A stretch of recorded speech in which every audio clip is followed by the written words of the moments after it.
यहाँ तक जो भी आपका फर्स्ट चैप्टर है इसके अंदर से बीएससी 5th सेम के अंदर आपका एक क्वेश्चन बन जाता है। हेलो एवरीवन, आज के लेक्चर में हम करेंगे radius of hydrogen atom in ground state, या फिर इसको हम दूसरा नाम देते हैं radius of bore first orbit. दोनों एक ही बात है। जो भी हाइड्रोजन एटम होता है उसके अंदर क्या होते हैं, प्रोटॉन एंड इलेक्ट्रॉन्स। अब जो भी साइज है एटम का वो हम कितना कंसीडर कर रहे हैं, ए। सपोज क्या कर रहे हैं कि जो ए है वो एटम का साइज है, मतलब जो भी इलेक्ट्रॉन के होने की प्रोबेबिलिटी है वो कहाँ होगी, जो भी ए हम मान रहे हैं उसी के अंदर होगी। तो according to Heisenberg uncertainty principle, उनके अकॉर्डिंग क्या था, according to Heisenberg uncertainty principle, जो भी डेल एक्स है इनटू डेल पी, ये जो है वो इक्विवेलेंस हम मान के चले थे एच कट के। यहाँ पर इस टॉपिक में हम वो क्या मान रहे हैं, मतलब एटम मान रहे हैं, सपोज हाइड्रोजन एटम मान रहे हैं, उसके अंदर जो भी साइज है एटम का वो ए कंसीडर कर रहे हैं। तो साइज अगर हमने ए कंसीडर किया है तो इसका मतलब है जो इलेक्ट्रॉन के होने की प्रोबेबिलिटी है वो कहाँ है, ए के अंदर ही है। तो यहाँ पर जो भी ए है, मतलब एक तरीके से हम क्या बोलेंगे कि जो डेल्टा पी है वो किसके इक्विवेलेंस होगा, H cut into divided by delta x के होगा।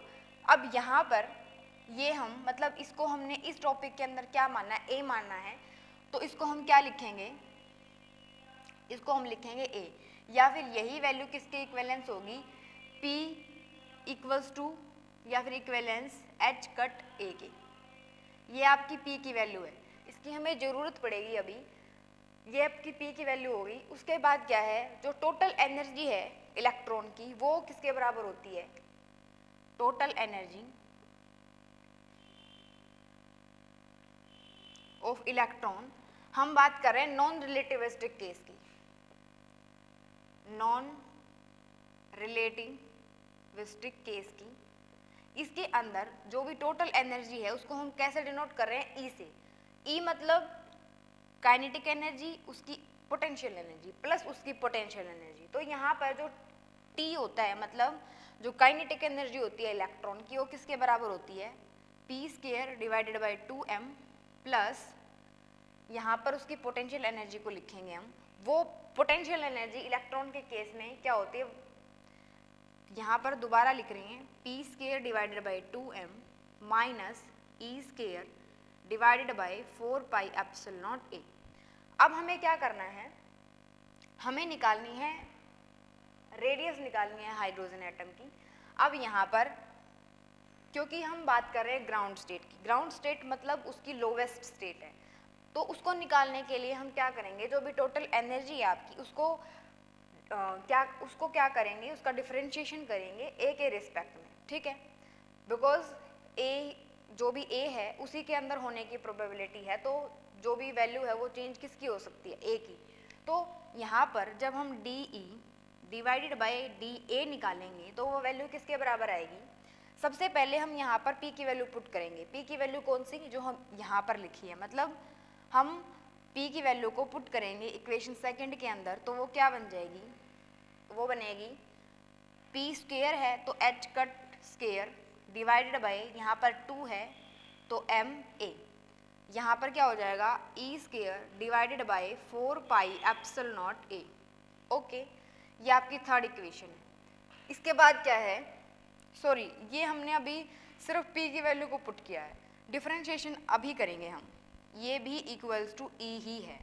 जब हम DE डिवाइडेड बाय DA निकालेंगे तो वो वैल्यू किसके बराबर आएगी, A के रिस्पेक्ट में डिफरेंशिएशन कैसे करेंगे, A ऊपर चला जाएगा, यहाँ पर भी A था ये, तो यहाँ पर भी ये A स्क्वायर होगा। जब ये ऊपर जाएगा मतलब 2 आगे आ जाएगी power, H cut square divided by 2m A की पावर 3, आगे क्या आएगा माइनस, 2 से क्या हो गया 2 कैंसिल हो गया। यहाँ पर जब A ऊपर जाएगा तो ये प्लस हो जाएगा E square divided by 4 pi epsilon not, ये क्या हो जाएगा A का स्क्वायर हो जाएगा। अब जब हम इस वैल्यू को 0 के बराबर पुट करेंगे तो क्या आएगा, यहीं पे कर रहे हैं, अगर हम इसको 0 के बराबर पुट कर देते हैं, दिस इज इक्वल्स टू 0, तो ये टर्म वहाँ पे जाके क्या हो जाएगी, प्लस की हो जाएगी, तो हम यहीं पे लिख रहे हैं दिस इज इक्वल्स टू, मतलब यहाँ से क्या हो गया, हमारे पास सिर्फ इतनी वैल्यू बच गई। अब इसके बाद क्या करना है, यहाँ से जो भी a की पावर 3 है, मतलब a की पावर 3 मतलब 3 पावर से ये एक 2 पावर कैंसिल होगी, तो यहाँ पर हमारा अल्टीमेटली क्या बचा, h cut square divided by m a equals to e square divided by 4 pi epsilon naught e square 4 pi epsilon naught. ठीक है, इसके बाद क्या है, हम क्या मान रहे हैं, हमें निकालना है जो भी हाइड्रोजन एटम है उसकी रेडियस निकालनी है ग्राउंड स्टेट के अंदर। तो हमने अभी क्या बोला था कि जो ए है वो साइज है इलेक्ट्रॉन का, सॉरी हाइड्रोजन एटम है जो, उसका साइज मान रहे हैं हम।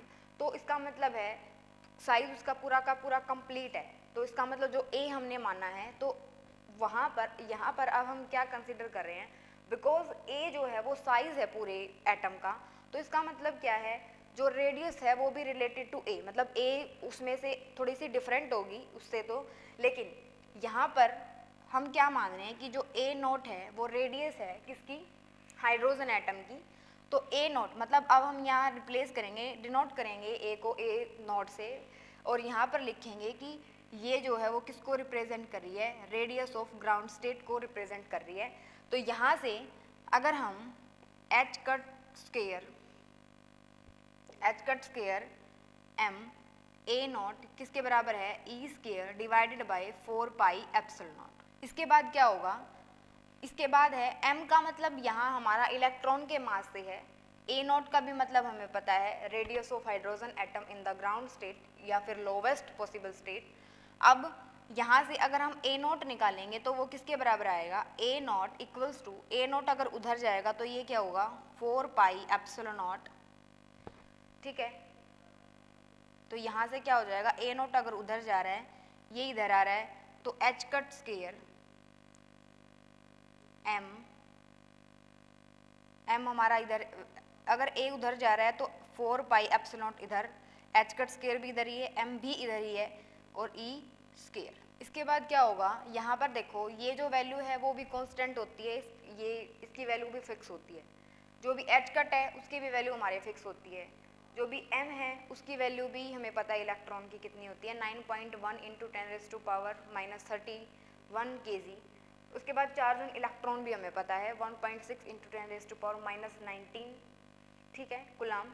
तो यहाँ से अगर हम a नोट की वैल्यू को निकालेंगे तो वो वैल्यू हमारे पास कितनी आएगी, तो यहाँ पर जो वैल्यू है आपकी वो कितनी आएगी 0.5 एंगस्ट्रॉम। ये आपका क्या है, रेडियस है हाइड्रोजन एटम की इन द ग्राउंड स्टेट।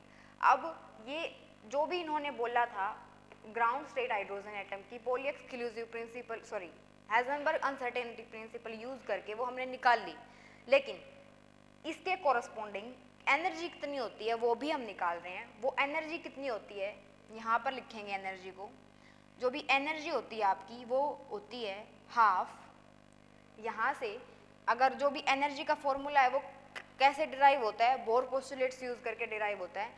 तो यहाँ पर me square h cut square, यहाँ पर 4 पाई एप्सिलॉन नॉट का स्क्वायर ये होता है, ठीक है। अब सारी वैल्यू यहाँ पर भी कांस्टेंट है, सिर्फ फर्क कितना है, थोड़ा सा ही फर्क है। अब यहाँ पर जब इसको कैलकुलेट करेंगे तो वैल्यू कितनी आती है 13.6 इलेक्ट्रॉन वोल्ट एनर्जी, और फॉर्मूला जो भी स्टैंडर्ड फॉर्मूला होता है निकालेंगे तो जो वैल्यू है वो यही आएगी हमारी। इसका मतलब क्या है कि हाइजेनबर्ग अनसर्टेनिटी प्रिंसिपल की एप्लीकेशन है, मतलब उसको हम यूज़ कर सकते हैं ये सारी चीज़ें निकालने के लिए, जो पहले हम 2 एप्लीकेशन कर चुके वो भी, और जो ये हमने किया radius of hydrogen atom in ground state ये भी निकाल सकते हैं, ठीक है। ये था आपका radius of bore first orbit. उसके बाद हम करेंगे ग्राउंड स्टेट एनर्जी निकालेंगे लीनियर हार्मोनिक ऑसिलेटर की। अल्टीमेटली हमें पता होता है कि जो एनर्जी है वो कितनी आ रही है, मतलब कितनी होती है, लेकिन यहाँ पर हम क्या करना चाह रहे हैं, हाइजेनबर्ग अनसर्टेनिटी प्रिंसिपल यूज़ करना है, इसीलिए हम वो कॉन्सेप्ट यूज़ करके, मतलब प्रिंसिपल को यूज़ करके कैसे निकालेंगे लीनियर हार्मोनिक ऑसिलेटर की ग्राउंड स्टेट एनर्जी को। ठीक है, तो नेक्स्ट एडिंग है हमारा ground state energy of hydrogen atom, sorry linear harmonic oscillator. Hydrogen atom तो हम निकाल चुके।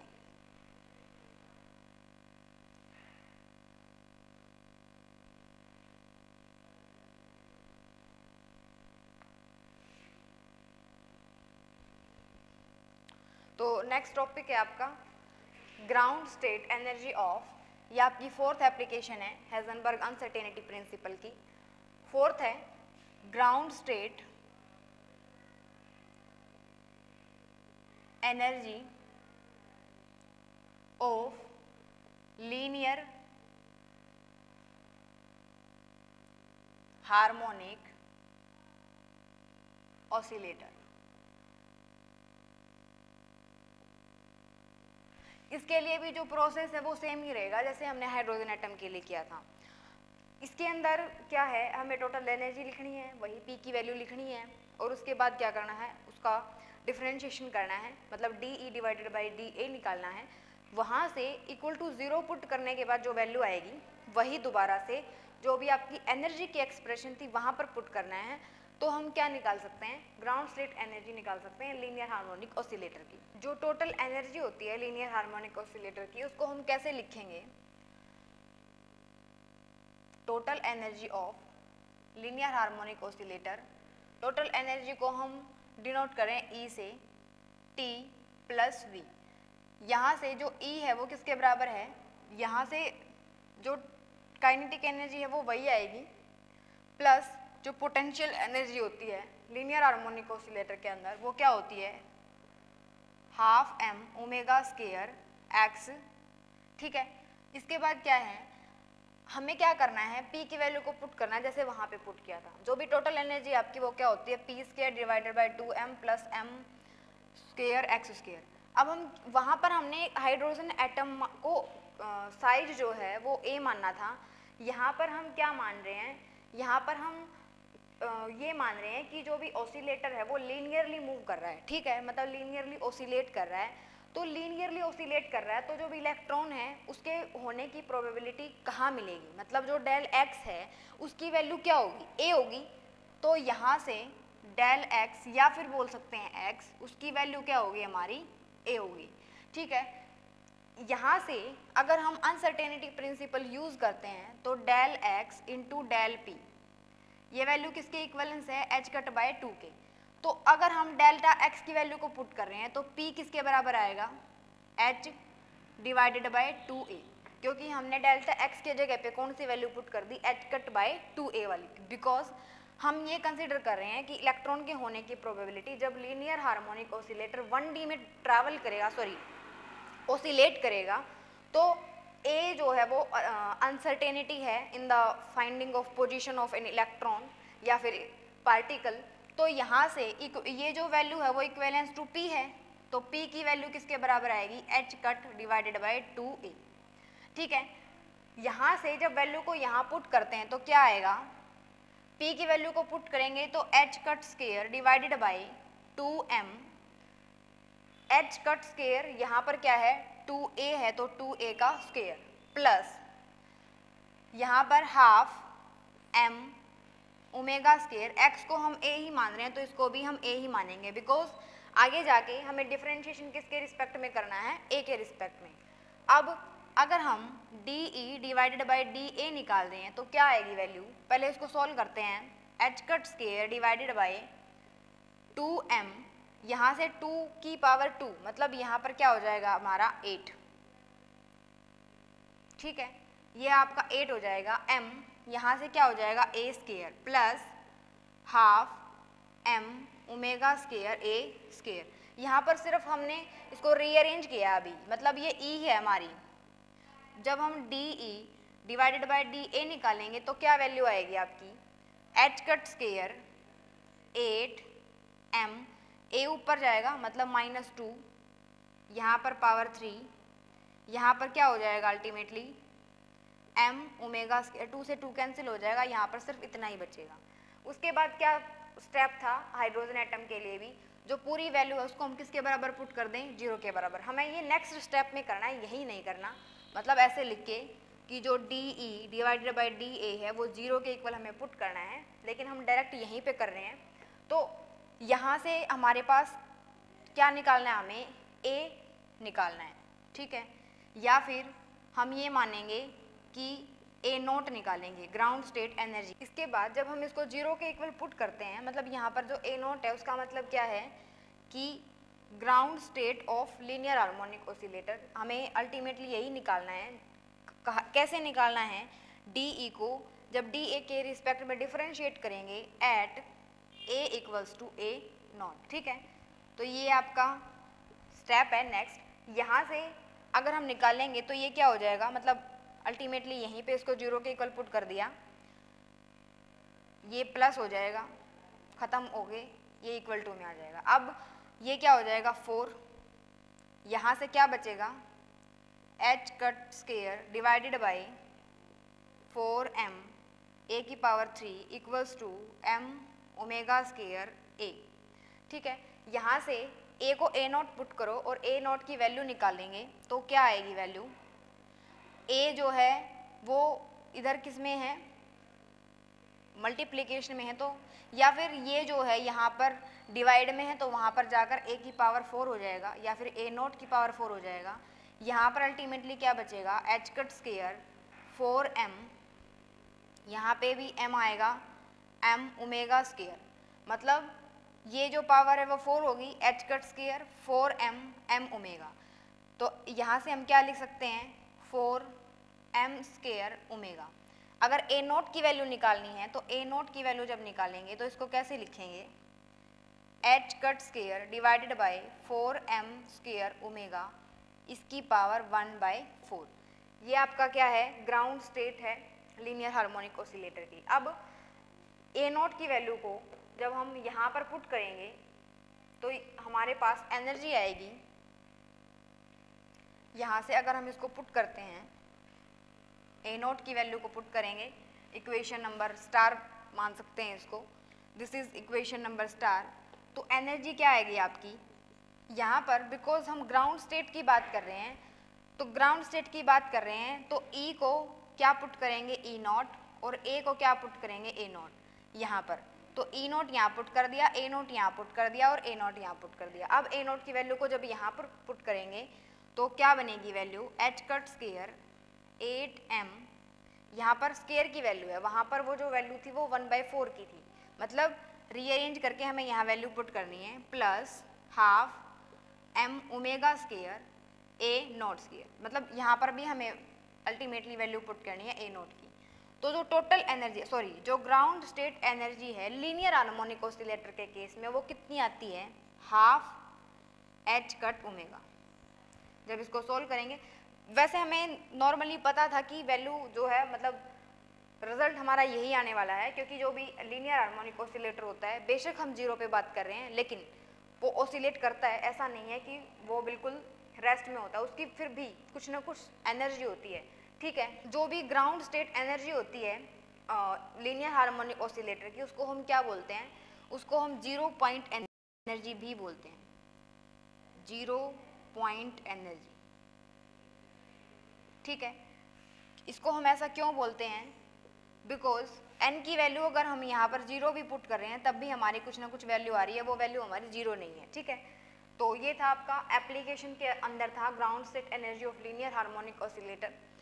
4 एप्लीकेशन पढ़ी हमने। First one, non existence of electron in the nucleus. Second, proton, neutron and alpha particle exist in the nucleus. Third हमने पढ़ी radius of hydrogen atom in ground state. Fourth हमने पढ़ी ground state energy of linear harmonic oscillator, ठीक है। यहाँ तक जो भी आपका फर्स्ट चैप्टर है, इसके अंदर से BSc 5th सेम के अंदर आपका एक क्वेश्चन बन जाता है। जो भी एक क्वेश्चन, मतलब जो भी आपका सपोज फर्स्ट क्वेश्चन आएगा, फर्स्ट क्वेश्चन में सपोज कंपल्सरी पार्ट आ रहा है, वो तो अलग चीज़ है। उसके बाद जो भी फर्स्ट यूनिट से क्वेश्चन आते हैं 4, जिनमें से आपको 2 अटैम्प्ट करने होते हैं, तो वहाँ से जो भी आपका ये फर्स्ट पोर्शन था, फर्स्ट यूनिट का ये फर्स्ट पोर्शन था, या फिर ये बोल सकते हैं कि फर्स्ट चैप्टर था, उसके बाद ये एक या फिर 2 क्वेश्चन यहाँ से बनते हैं। सेकंड, जो भी आपका सेकंड चैप्टर होगा, जो भी नेक्स्ट 2 क्वेश्चन होंगे वो उस चैप्टर से बनते हैं। तो हम इतना सा पार्ट करके भी जो भी फर्स्ट यूनिट है उसको कंप्लीट अटेम्प्ट कर सकते हैं। लेकिन कई बार ऐसा होता है कि एक क्वेश्चन जो करना है हमें और के अलावा एक क्वेश्चन यहाँ से आता है और जो दूसरा क्वेश्चन होता है 3 मार्क्स में या 4 मार्क्स में, अगर 5 मार्क्स का ये 5 और 6 मार्क्स का इसमें से पूछेगा तो 4 मार्क्स का हो सकता है या 2 मार्क्स का हो सकता है कि वो सेकंड चैप्टर से पूछे। तो जो भी कंप्लीट फर्स्ट यूनिट हम करेंगे। लेकिन आज हमारा कंप्लीट हो गया first chapter BSc 5th same का। इसमें सिर्फ एक छोटा सा टॉपिक बचता है जिसके अंदर आता है difference between classical mechanics and quantum mechanics. वो हम कर चुके जब हमने क्वांटम मैकेनिक्स को शुरू किया था। सबसे पहले हमने लिमिटेशन ही बताई थी क्लासिकल मैकेनिक्स की, ठीक है। तो वो लिमिटेशन ही एक तरीके से हमें डिफरेंस के अंदर लिखनी है। क्या लिखेंगे? जब भी क्लासिकल मैकेनिक्स की बात कर रहे हैं तो हम मैक्रोस्कोपिक लेवल पे बात करते हैं, जब भी क्वांटम मैकेनिक्स में बात करते हैं तो माइक्रोस्कोपिक लेवल पे बात करते हैं। क्लासिकल मैकेनिक्स के अंदर जो भी एनर्जी होती है वो कॉन्टिन्यूस होती है और क्वांटम मैकेनिक्स के अंदर जो भी एनर्जी होती है वो डिस्क्रीट होती है, ठीक है। उसके बाद एक दो जो भी मेन डिफरेंस है वो हम कंक्लूड कर सकते हैं। हमें ऑलरेडी पता है क्लासिकल मैकेनिक्स में और जो भी क्वांटम मैकेनिक्स है उसके अंदर डिफरेंस। तो इसी के साथ आपका फर्स्ट चैप्टर कंप्लीट है। मिलते हैं नेक्स्ट लेक्चर में जो हम उसके अंदर हम शुरू करेंगे आपका सेकंड चैप्टर। Thank you.